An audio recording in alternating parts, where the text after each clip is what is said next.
Vamos passar agora a palavra para a nossa companheira Deusa, que possamos todas envolvê-las nas nossas melhores vibrações.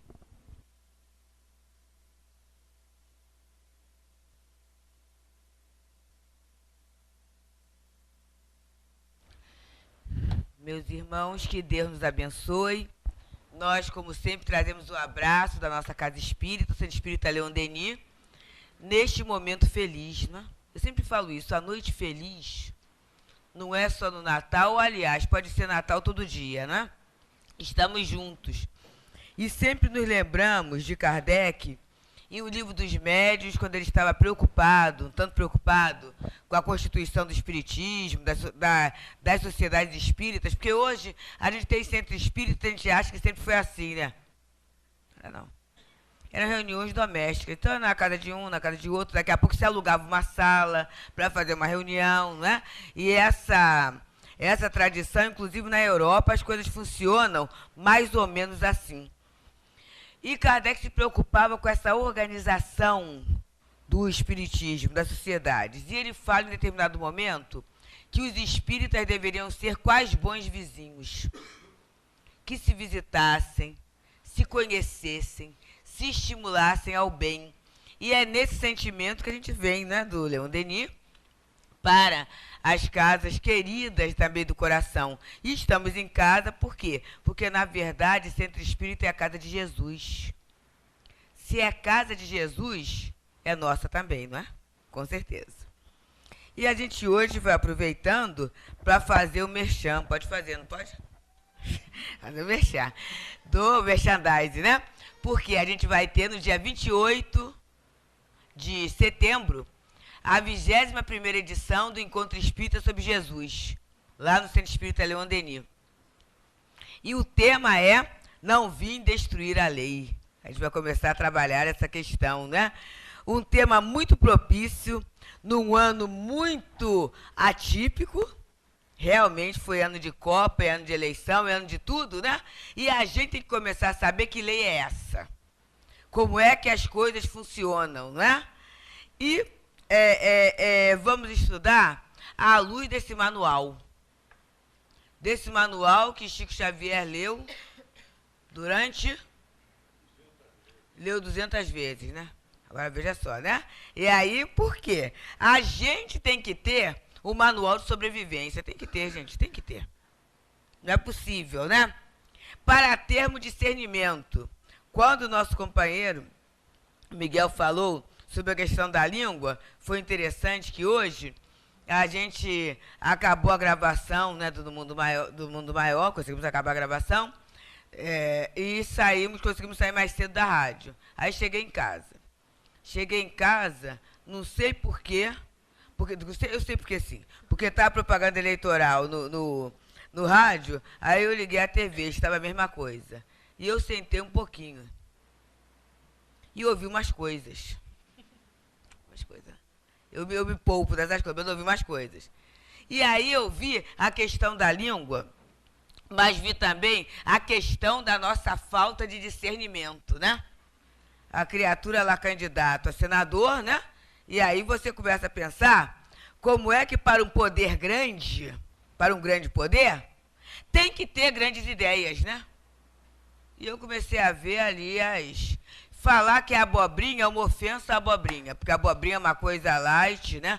É uma coisa boa, muito boa, que serve para muita coisa. É uma ofensa à abobrinha, né? A criatura falando lá. E aí, naquele momento, eu falei assim, abençoada a doutrina espírita que nos ajuda a pensar. Não é você criticar o outro, não, porque aí seria maledicência. Mas você começar a ver o crime que é nosso, enquanto sociedade, colocar a pessoa errada no lugar errado.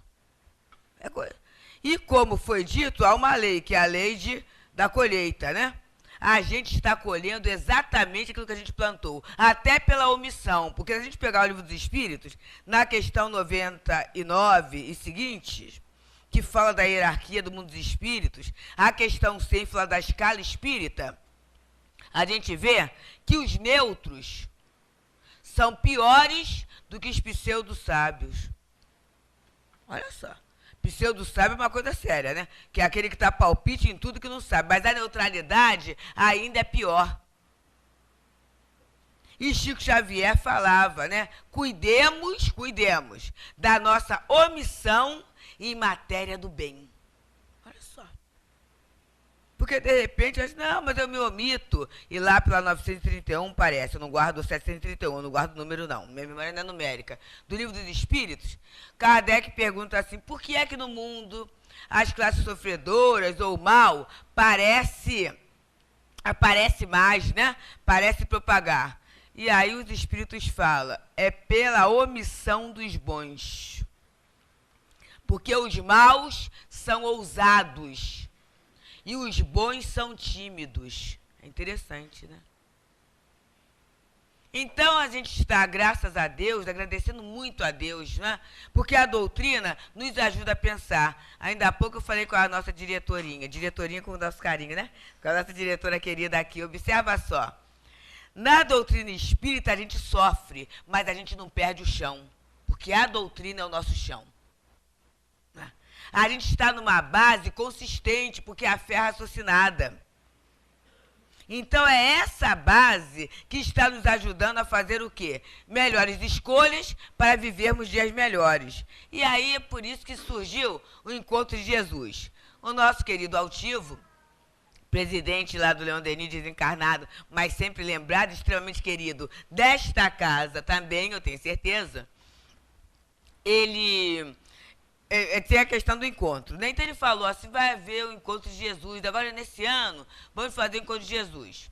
E naquele momento a gente coordenava a evangelização de juventude. E o tempo está passando, né? Janeiro, fevereiro, né? Março, abril. Aí quando chegou em junho, eu falei assim, eu tive o encontro de Jesus, como é que fica? Ele falou assim, é uma pessoa lá de Minas que vem fazer... Ainda falou assim, que sabe a beça sobre Jesus. Aí eu disse, tudo bem. Aí chegou o mês o encontro seria de setembro. Aí final de julho, eu falei assim, altivo, a pessoa que vem de Minas sabe como é que funciona a casa? Que o encontro é desde a creche até o adulto. Ele sabe disso? Ele vai trazer? Aí ele deu um telefone. Ninguém conseguiu falar com o homem. Ninguém, gente. Era para o trabalho, não conseguia, para casa, não conseguia, aquela situação toda. E aí chegou o mês de agosto. Altivo, quem conhece sabe que é dele, pegou umas páginas assim e deu na minha mão e falou assim, olha, esse ano vocês organizem isso aí, com o encontro, né? Aí pro ano que vem ele vem. Há 21 anos que a gente está esperando a criatura chegar, Coisas, né, de altivo, né?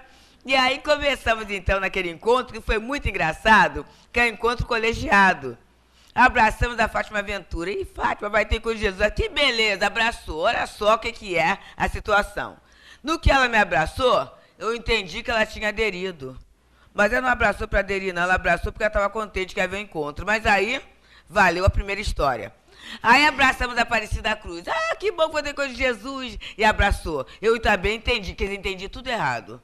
E a Nilceia, e eles foram abraçando as pessoas, a gente achando que as pessoas estavam aderindo para planejar, mas não era nada, que eles estavam contentes que havia um encontro. Mas assim se formou o colegiado, o planejamento.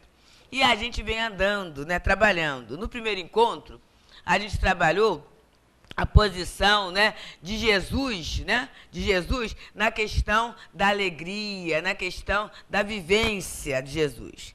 E tivemos uma avaliação do plano espiritual quanto ao nosso erro, que a gente tinha que a gente estava trazendo Jesus para a doutrina, mas que o objetivo era levar a doutrina para Jesus. Aí complica, né? Que tínhamos que ver Jesus como um homem do seu tempo, que viveu as dificuldades, as questões todinhas, e por isso ele era modelo. Gente, é muito trabalho, né? É muito trabalho.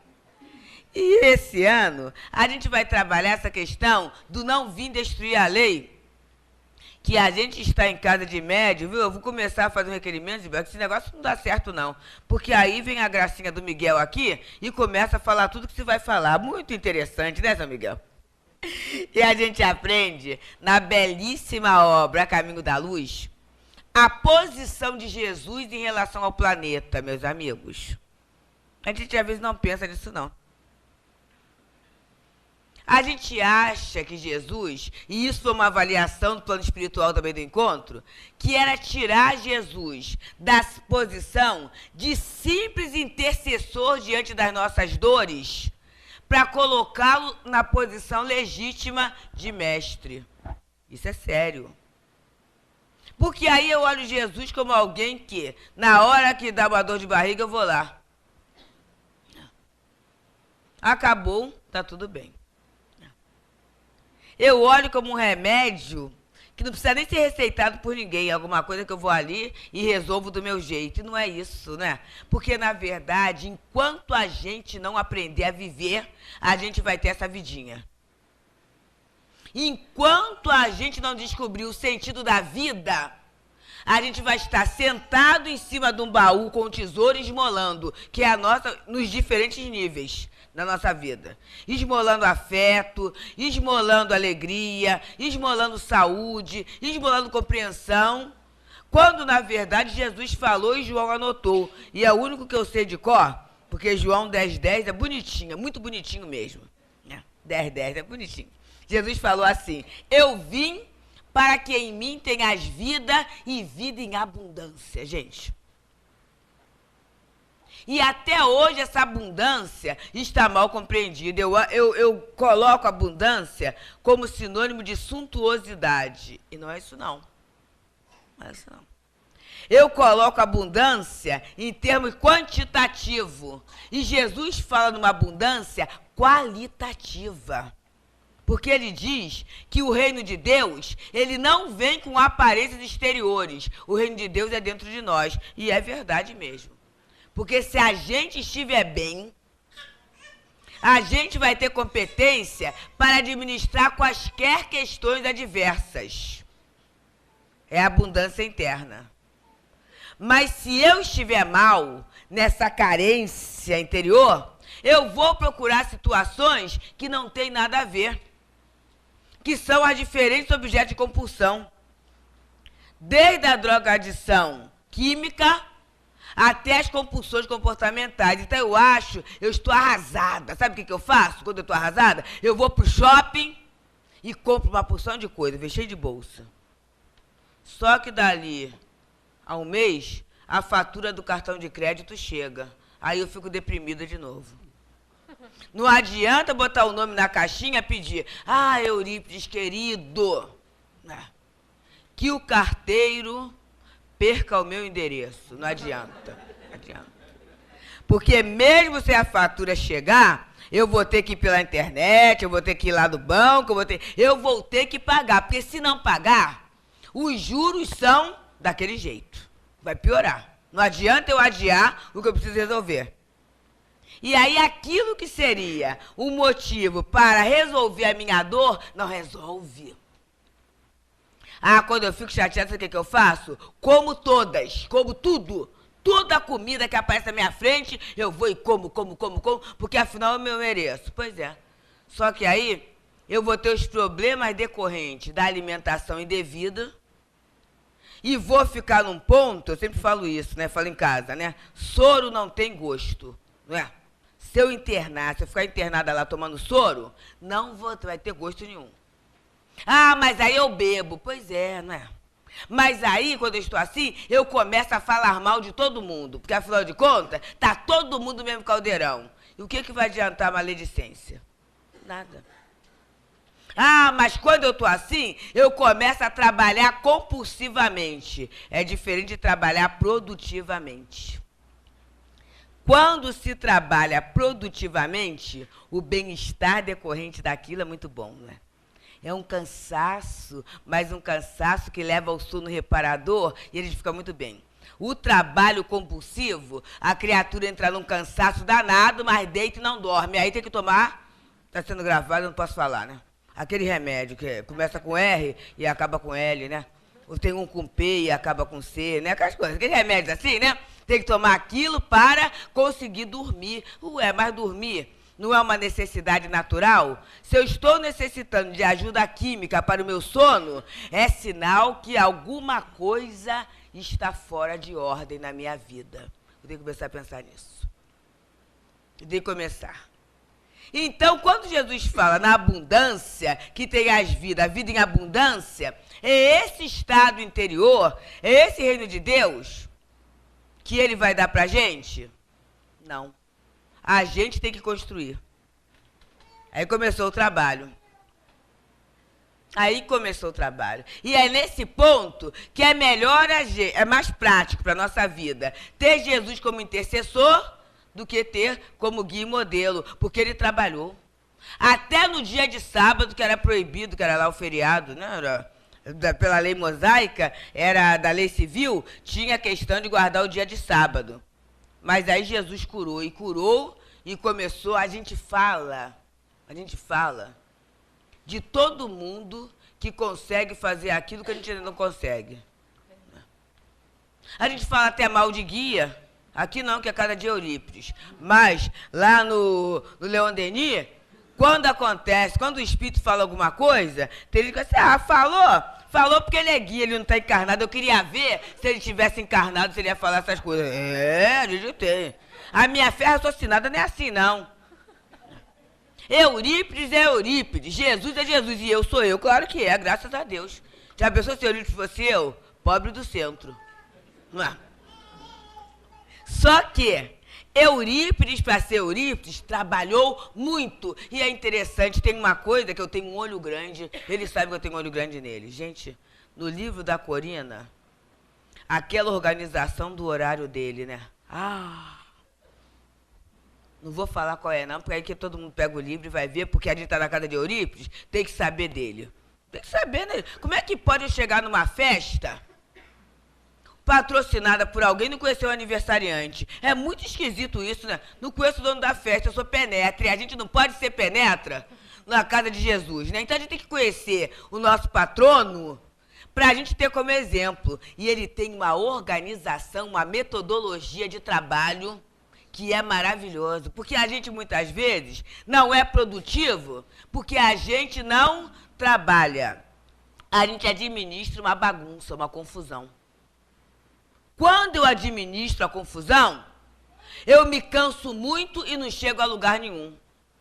Quando eu consigo organizar as coisas, eu produzirei muito e contarei com a ajuda de espírito organizado. É muito interessante, gente.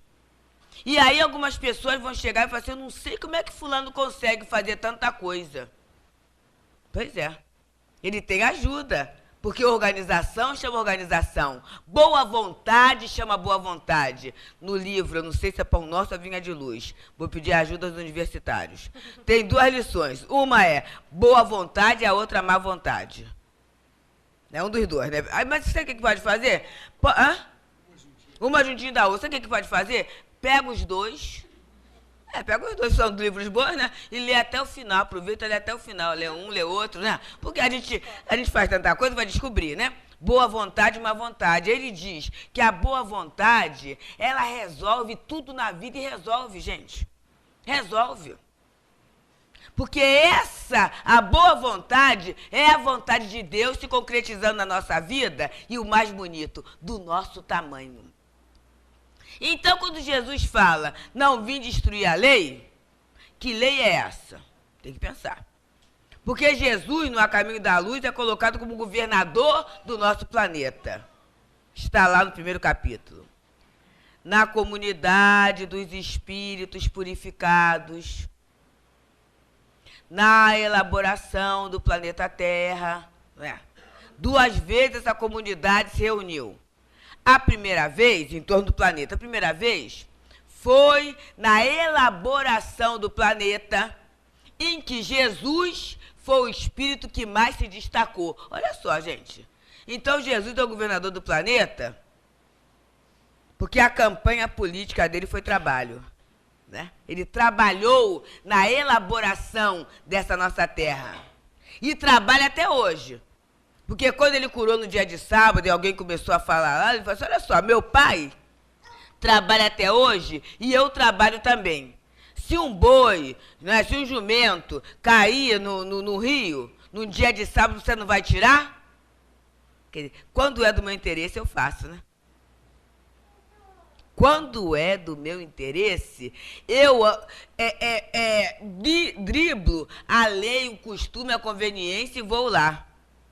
Então, a primeira vez, vamos voltar para o caminho da luz, foi no momento da elaboração do planeta, em que Jesus é o nosso governador, porque foi o que mais se destacou. Vamos pensar, então, que o planeta tem alguns aí bilhões, né, de anos. Naquela época, Jesus já tinha competência. E não parou, porque a evolução não para, hein? Dá para imaginar como é que Jesus está agora? Eu não consigo. Quem conseguir, por favor, me fala, né? Que aí depois eu dou uma balinha. Tá? Bem gostosa, olha só, gente. E a segunda vez foi pelo nascimento do próprio Jesus. Então, quando ele nasceu, quando ele resolveu vir à Terra, né? Com certeza, essa comunidade se reuniu em torno do planeta. E o livro vem falando dos reveladores que Jesus mandou em todos os tempos para toda a terra. Porque a gente tem uma vaidade muito grande, né? Ah, fulano não é cristão, quer dizer. Fulano não é cristão, né? Cristão. Vou falar mais espíritas. Ah, fulano não é espírita ainda. Quando ele for espírita, que não seja igual a mim, né? Que seja melhor. Que eu sempre falo e repito. Eu gostaria de ser espírita como o Betinho era ateu. Que coisa boa, né? Gente, já pensou? Que trabalho, que trabalho. No momento em que ele tem a notícia do HIV, ele teria todos os direitos de ficar quietinho esperando a morte na cadeira, não foi? Mas ele falou assim, não, a fome tem pressa. E ele começa, então, a criar um movimento que até hoje a coisa caminha e foi multiplicado, porque aí o próprio grupo começou, né? Não, tem que ser brinquedo, isso, aquilo outro. Quer dizer, quando ele desencarna, a gente começa a mudar um tanto o rumo das coisas. Mas aí outros grupos se apropriaram da ideia e o trabalho da promoção social, do auxílio, está ali. Tanto que aqui na casa de Eurípides tem o carrinho de feira, assim que a gente entra, né? Pra gente não esquecer de colocar aquilo que a gente trouxe para ajudar o trabalho social, né? Porque senão, se não tivesse o carrinho ali na frente, a gente podia trazer e levar. Mas tem o carrinho, a gente coloca logo ali, né? E se ficar muito cheio, tem como resolver? Tem, né? Se ficar muito cheio, porque a gente é muito, né? Imagina, cada um de nós com um quilinho, não vai dar no carro. Mas aí as pessoas tiram e aí a gente pode colocar. Quer dizer, não há problema assim, eu vou levar, né? Vai encher muito, vai cair, não vai cair, não. A gente pode trazer que tem pessoas que vão tirar e vão colocar ali.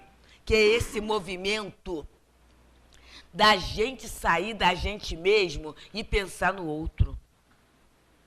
Imaginemos Jesus na competência que ele já possuía na formação do planeta. O que foi a vinda dele aqui à Terra? Emmanuel fala. O esforço, né? Mesmo revestindo os melhores fluidos da Terra para a formação lá do seu corpo físico, mas conviver com a gente não é fácil, não. Se a gente às vezes não se aguenta, imagina o espírito superior, entre a gente não foi viver.com, não. Foi viver mesmo. Ele teve esse contato e um contato de amor. Então Jesus vem. E ao longo do tempo, nos diz Emmanuel, ele mandou reveladores para todo mundo. Para dizer o quê, gente? Ah, mas aí fulano é budista. Pois é, mas está lá. A ideia budista, se a gente observar, o fundamento do budismo, né? Do islamismo, né? De tudo isso, está em quê? No amor a Deus e no amor ao próximo.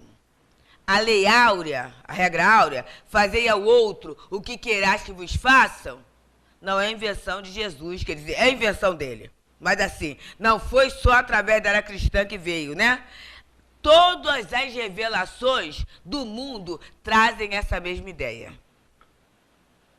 Eu não sei se vocês viram a entrevista da menina, da Malala, né? Malala, aquela menina da questão lá, da dificuldade que houve.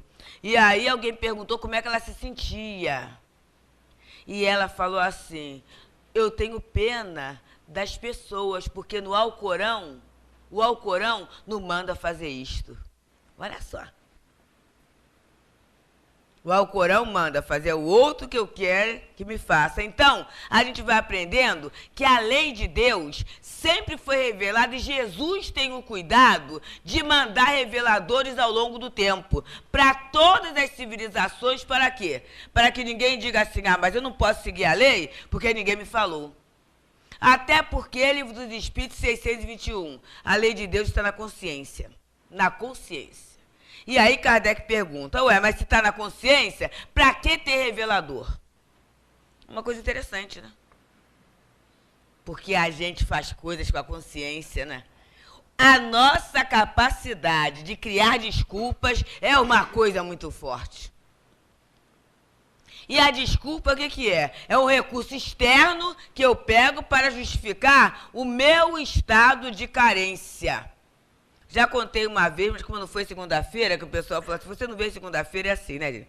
Porque até a semana passada, nas segundas, a gente tem o curso com o pessoal que vai para trabalho mediúnico, né? Então não posso me comprometer. Mas assim que a gente pode, a gente vem numa segunda-feira no Eurípides, né? Por isso que a gente vem na quinta. Nada contra aos amigos queridos de segunda. Então, a gente começa, né, a analisar a desculpa que a gente cria na vida. Eu contei nas quinta-feira, não contei segunda aqui, não. Naquele dia, o metrô foi inaugurado na minha rua. Gente, uma delícia, o metrô na rua. E eu doida para inaugurar o metrô. Mas tinha que ser com motivo plausível, né? E naquela segunda-feira, eu tinha que fazer um estudo lá no Rita de Cássia, lá no Leblon, para se for aproveitar, coisa boa, né? Até Ipanema, depois pega a integração rapidinho. E fui mais cedo. Foi uma segunda-feira de maio, que foi assim. A semana toda fez um calorão. Quando chegou lá para sexta, sábado e domingo, mas foi chuva e foi frio mesmo. Muito frio mesmo. Lá pelo aquele mês, né? E na segunda ainda estava uma névoazinha, tanto que a roupinha era mais ou menos, não tão decotada, mais ou menos agasalhada, né? E aí, estou eu descendo as escadas do metrô, vendo, gente, o paisagístico lindo, né? As cores lindas, aço escovado. Então a construção estava bonita, muito bonita mesmo, bem aprazível. E daqui a pouco, e com certeza, eu devia estar sorrindo. Como o dente é para fora. Todo mundo sabe quando eu estou rindo, né? Aí, uma pessoa chega perto de mim, uma senhora chega e fala assim, eu não sei como você pode estar contente com um tempo desse. Eu levei um susto, gente. Falei assim, meu Deus do céu, né? Aí eu olhei para ela e falei assim, e agora, reclamar com quem? Com o prefeito, com o governador, com a presidente? O que a gente reclama? Aí ela deu um risinho. E isso me custou um atendimento fraterno da estação Uruguai até a estação Ipanema. A criatura explicando por que ela estava mal. E sabe por que ela estava mal? Tem a questão, é 943, parece, o Livro dos Espíritos, que fala assim, qual é a causa do desgosto que se apodera de certas criaturas sem razão aparente? Pergunta bem moderna, não tem? Porque na época de Kardec não tinha esse nome não, depressão, ninguém falava nisso, né? Aí ele fala, 3 coisas, olha só, falta de fé, eu vou até escrever aqui.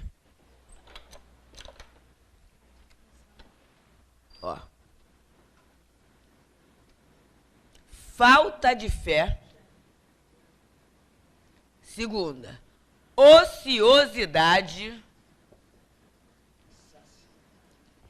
Terceira, saciedade. Opa! Ela vivia isso aqui, ó. E aí Deus coloca certinho, né? Que no instantinho, a pessoa com muita grana, os filhos formados, neto não sei aonde, não sei o que, não sei um país tal, aquela coisa toda, né? E aí naquele momento, a criatura viúva, né? Num apartamento, assim, assado, assado, assado, assado. E aí, no instantinho, eu arrumei o meio dela gastar o dinheiro dela. É porque eu estava indo para o Rita de Cássia, Ipanema. A obra social que tem lá, Maria de Nazaré, no instantinho. E aí foi interessante que a gente fez uma um linkzinho, e ela fala assim, puxa vida, eu gostaria que tivesse chovido há mais tempo. Ela brinca, né? Porque ela agora está lá na casa, já se enquadrou na obra social, está estudando a doutrina espírita, e ela falou assim, só agora, aos 74 anos, é que eu descobri o sentido da vida. Até agora, eu só me enganei. Olha só, gente, isso é sério. Então, a gente está tendo uma chance de antecipar isso, né? Agora, mas a lei não dava da consciência? Mas ela fala, agora é o que eu vi, o quanto eu me enganei. Porque é isso, gente. A gente se auto-sabota. Porque, no fundo, muitas vezes, a gente torce contra a gente mesmo. Para quê? Para ficar no papel de vítima, tá vendo? Eu sou assim. E a gente espírita, então, coitado dos obsessores. Eu estou achando que o obsessor está fugindo de espírita, está fugindo da gente. Porque tudo a gente põe culpa neles. Tudo, né? Entende assim, não, é espírita, não quero não, vou pegar um outro aí, porque aí vai ser uma coisa complicada, né? Tudo é obsessão. Tudo é obsessor. Se o arroz queima, tá vendo? É obsessão, né? Se a arinha dá uma topada, é obsessor. E se acabou o dinheiro, é obsessor, né? Tudo é obsessor, gente. Como é que pode? Então, a gente está aprendendo com Jesus um caminho de libertação de nós mesmos. Naquele DVD do Pinga Fogo, tem uma fala maravilhosa do Chico, uma prece, que ele fala assim, Senhor, livra-me de mim mesmo. Olha, eu não consigo, agora eu estou falando, né? Mas toda vez eu vejo muito, ouço muito e retorno esse DVD, eu não consigo deixar de chorar pela inflexão de sinceridade que o Chico coloca nisso, gente. E a humildade dele de se expressar assim. Então, ele não está colocando nada do lado de fora, embora a gente saiba que, para Chico, a articulação das trevas foi muito grande para ele. Porque não interessava, ele mexia com interesses, né, negativos. Então, ele teve perseguição mesmo. Naquela bem-aventurança que Jesus falou, bem-aventurados os que sofrem perseguição por causa da justiça. Porque Chico foi uma dessas pessoas que procurou, que se identificou com a lei de Deus e foi fiel a essa lei, foi fiel à consciência. Então ele incomodou como incomoda a muita gente até hoje. Então tinha um movimento articulado de perseguição em relação a Chico. Mas mesmo assim, ele jamais acusou alguém. E ele fala, Senhor, livra-me de mim mesmo, porque ele sabia que à medida que essa construção desse reino de Deus, dentro dele mesmo, se efetivasse, ele seria o abrigo de luz para a treva que chegava. O abrigo de luz para a treva que chegava até ele. E a proposta é para todos nós. Ele tem que pensar. Ele tem que pensar. Como se sentem as pessoas que passam pelo meu caminho? Que entra na minha casa, eu não estou falando casa física, não. Na minha casa, no meu campo de ideias. Quais são as ideias que eu passo? Porque tem pessoas que é só história de fracasso, não tem? Parece que coleciona. Coleciona. Não sabe dar maior. E conta uma situação que todo mundo fica para baixo. É a pior, né? É a menor, é a coisa menor, é a coisa degradante, é a coisa ruim. Eu não sei como é que pode estar tudo ruim. Gente, que tudo é esse, né? Se você tá até com os olhos para ver as coisas ruins, né? Tá com o pé para andar, procurar coisa ruim. Tá com o ouvido, ouvindo as coisas ruins. Então tá tudo tão ruim assim. O que é que ele está fazendo para modificar esse quadro? Porque Moisés trouxe lá, e a gente vai estudar isso no encontro de Jesus, os 10 mandamentos da lei de Deus. E foi uma coisa tão decepcionante. Ele falou assim, interessante, 10 mandamentos, uma coisa à toa, né? Pois é. Vamos ver honrar pai e mãe? É o mandamento da lei de Deus, né? Eu honro ou eu uso? E agora a mídia está muito em cima, e é interessante que esteja em cima, porque está gritante, né? Muitas vezes eu mantenho o idoso em casa, porque afinal de contas ele me é uma fonte de renda. É lucrativo, né? Dá para fazer empréstimo, até empréstimo em nome dá para fazer, né? Dá para ficar com cartão, né? Gente, é uma realidade. Quem convive com muita gente sabe que isso acontece, né? Dá para levar filho na escola, né?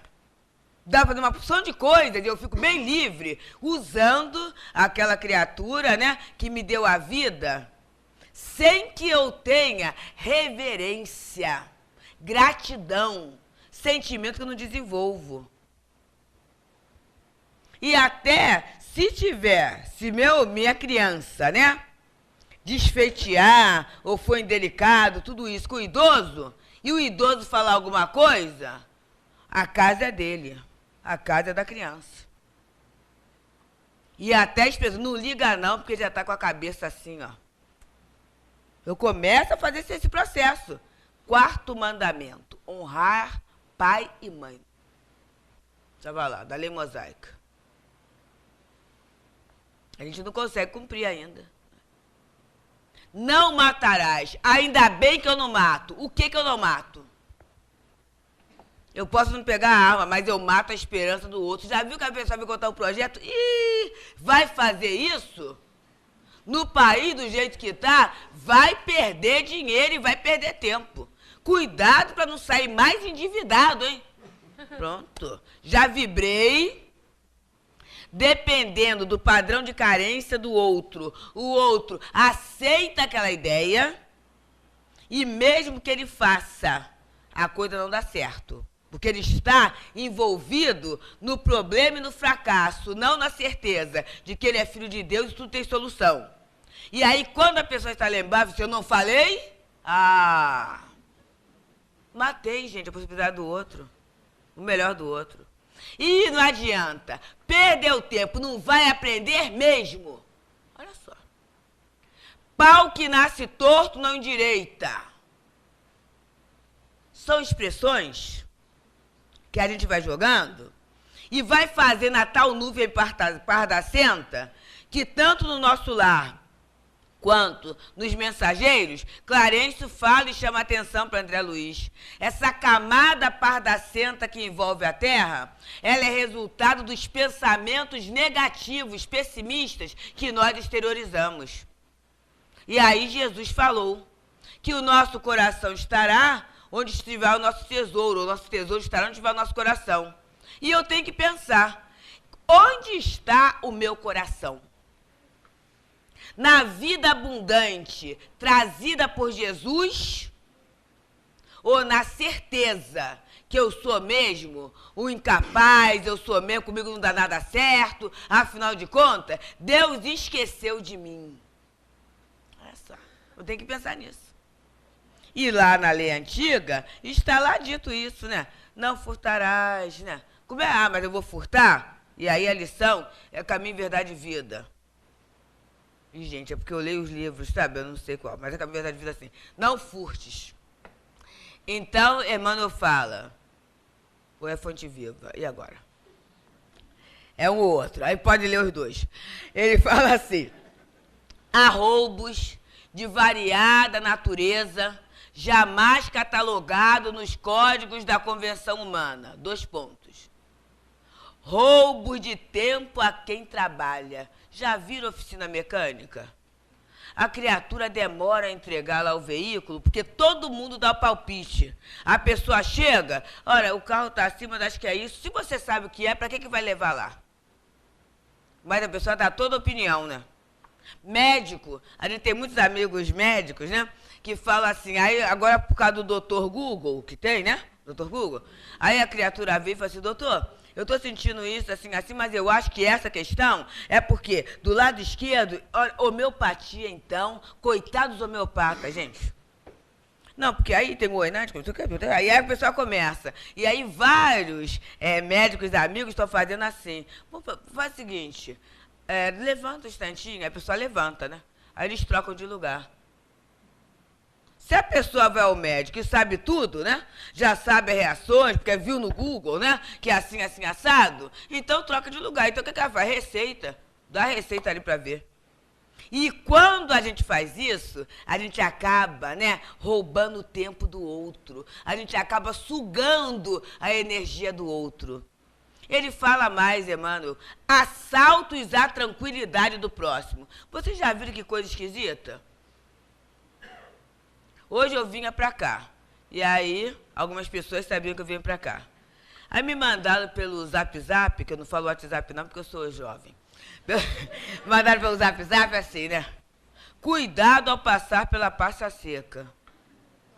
Gente, olha só. Eu vim da Tijuca, peguei o 636. Foi excelente o trânsito.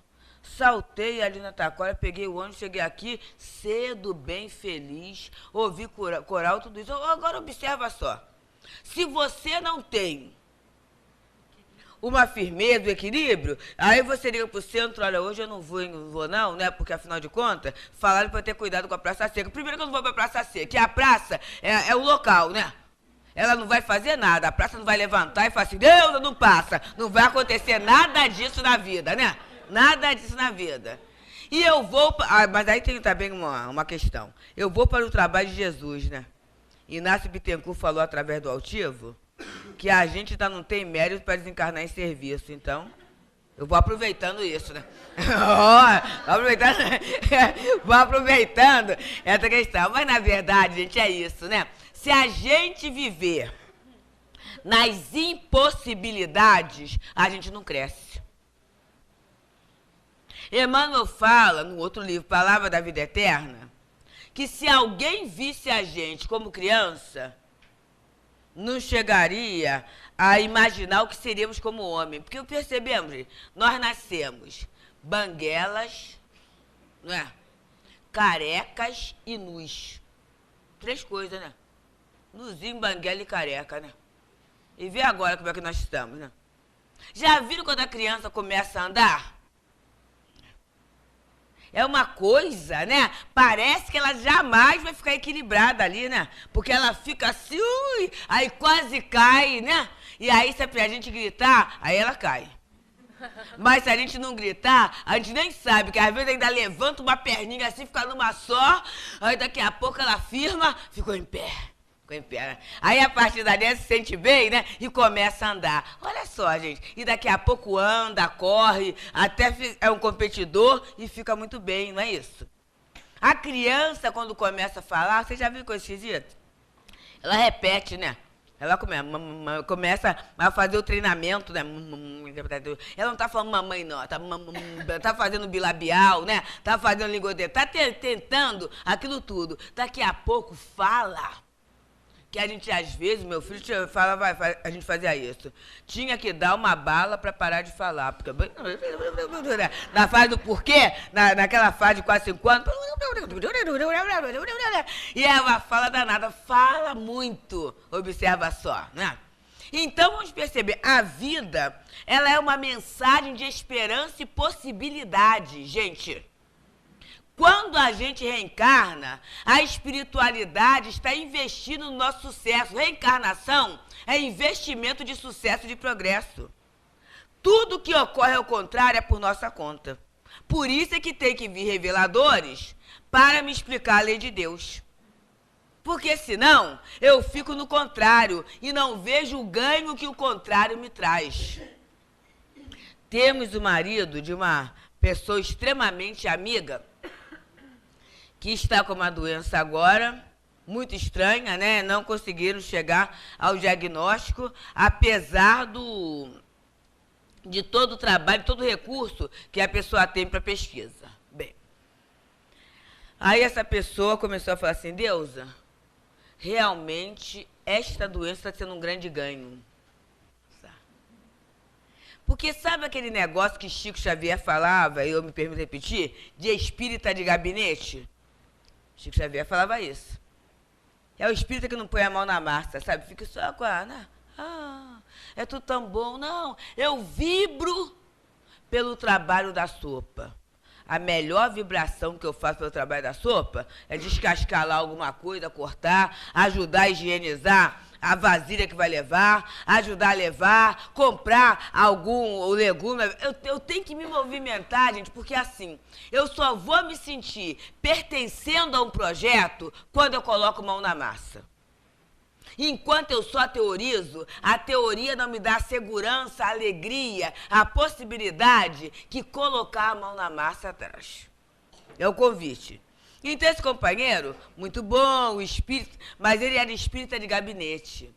Aí agora, com a doença, assim, ele se propôs a fazer trabalho com pessoas de rua. Que é um trabalho que tem na casa espírita, mas ele não olhava. E aí, nesse trabalho, ele vai ter contato com outras realidades, com outras pessoas. E aí, não estou profetizando, não, que ninguém, não tem isso na doutrina. Mas vou falar só entre nós e a internet. Eu tenho certeza que ele vai ficar bom. Ele vai ficar bom para quê? A ideia que ele tem vai ser uma resposta da vida para dizer assim, que vale a pena esse esforço no bem. Vale a pena eu sair do meu pedestal para entender que todo mundo é meu irmão. Todo mundo, gente. Todo mundo. Porque Deus é o nosso Pai. É o nosso, vou lembrar de Mileco de novo, vou botar agora em vermelhinho. Deus é o nosso, o pessoal aqui sabe, não sabe? É o nosso Abba. Abba quer dizer paizinho. Foi esse Deus que Jesus nos trouxe.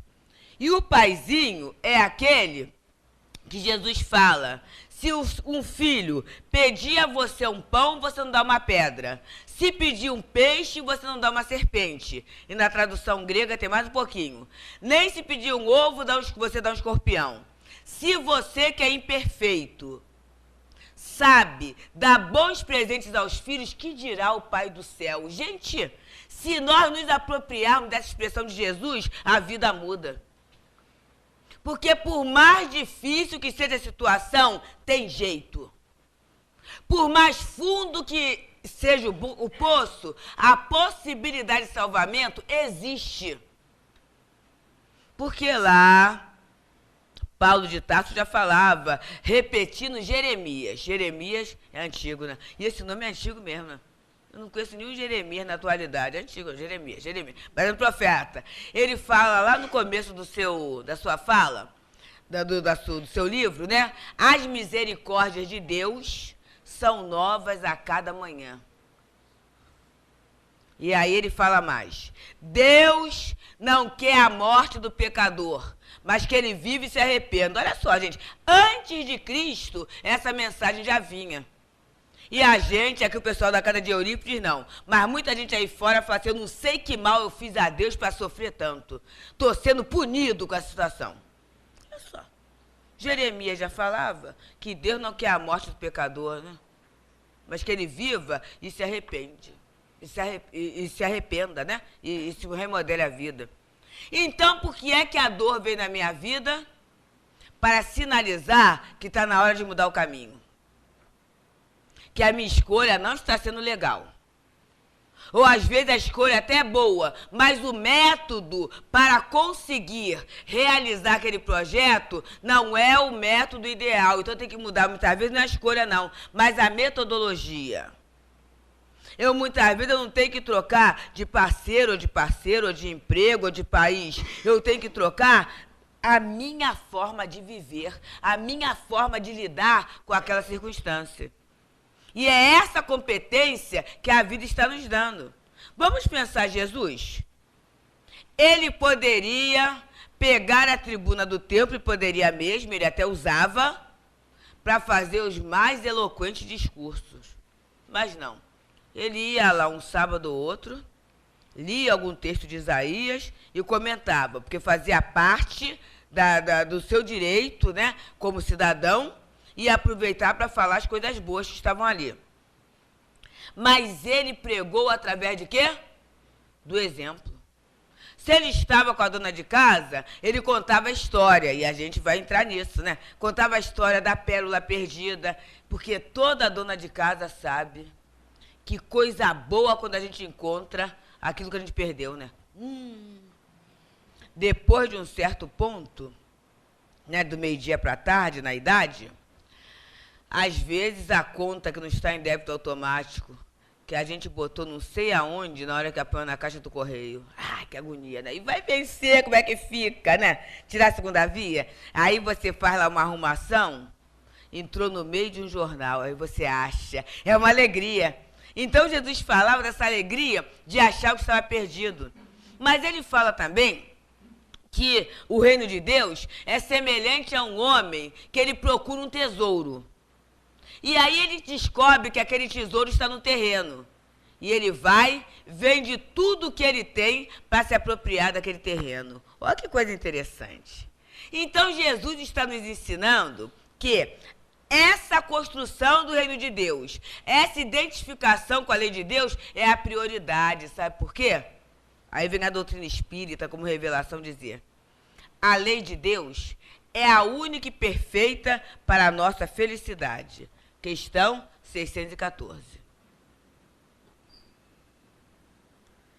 É a única e perfeita. Então, é possível ser feliz na Terra?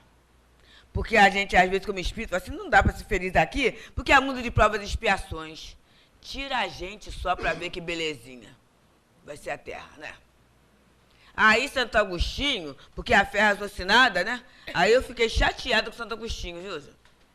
Lá no Evangelho, há muitas moradas na casa de meu pai, capítulo 3, item 15, ele fala que mundo de provas e expiações, a terra é a prova e expiações, certo? Certo, gente? Serve de habitação para espíritos rebeldes à lei de Deus. Quando eu li isso, eu falei assim, eu rebelde não sou, reencarnei errado, eu sou boa, eu sou muito boa.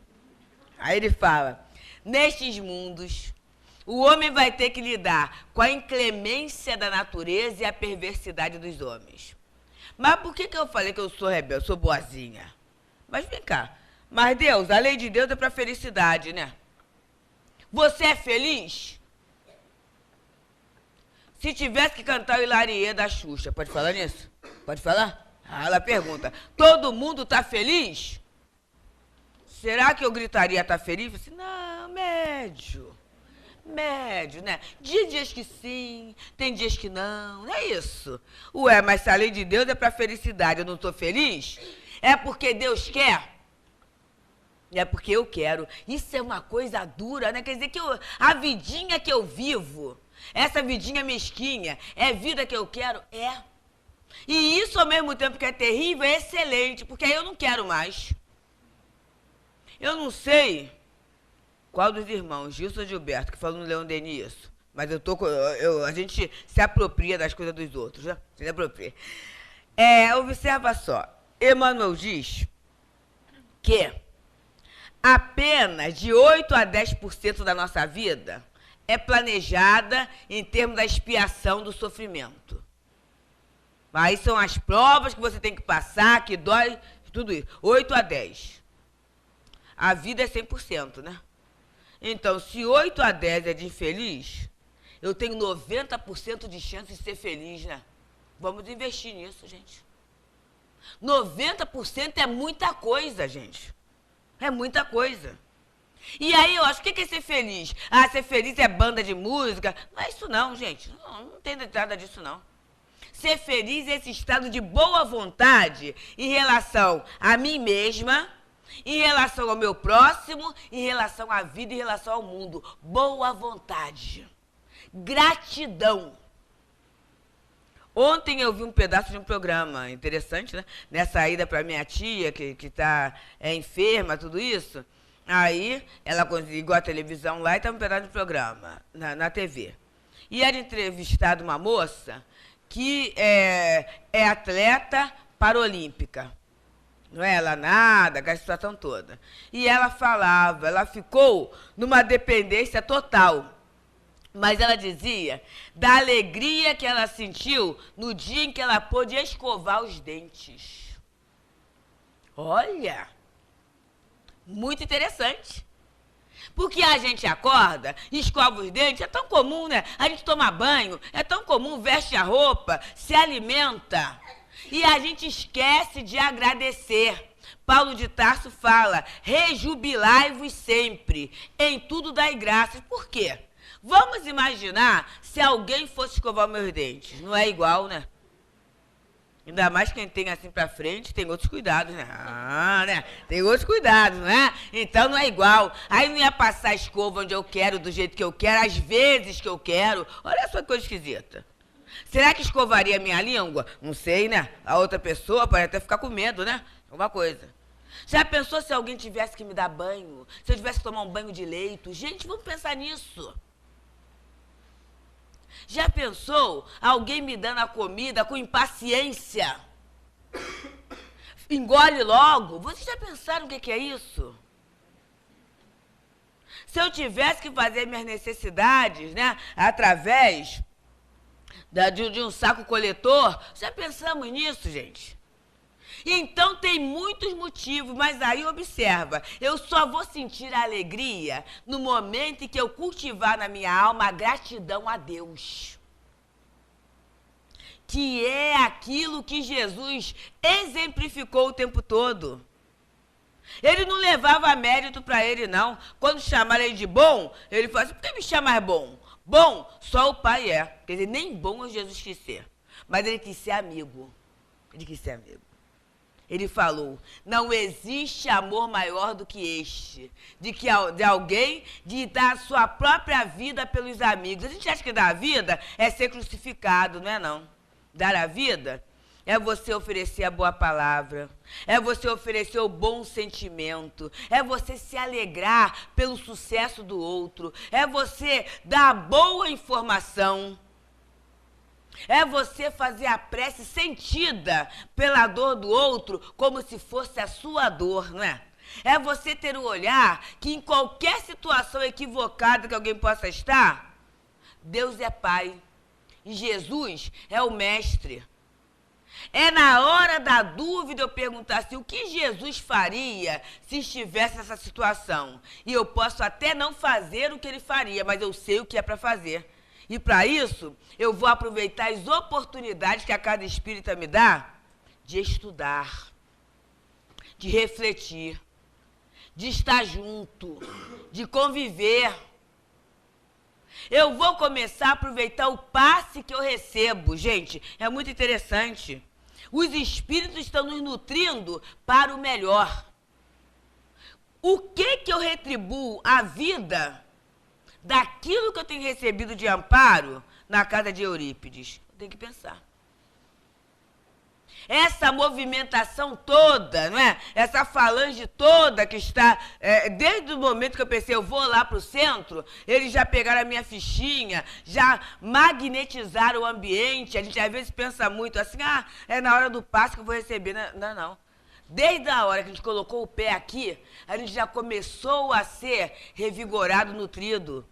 É no sono físico em que os espíritos nos levam para ideias novas. Gente, é hora de agradecer e aproveitar. E é por isso que a gente convida a todos os companheiros para esse encontro, que será no dia 28, no Centro Espírita Leon Denis, de 8h30 a 1h da tarde. Aqueles que quiserem ou que não puderem estar presentes, podem ver o encontro online. www.celd.org.br, que na verdade é uma sala de dinamização em que vocês podem interagir, né? Perguntar, comentar, participar. Porque com certeza, gente, nós estamos com saudades de Jesus.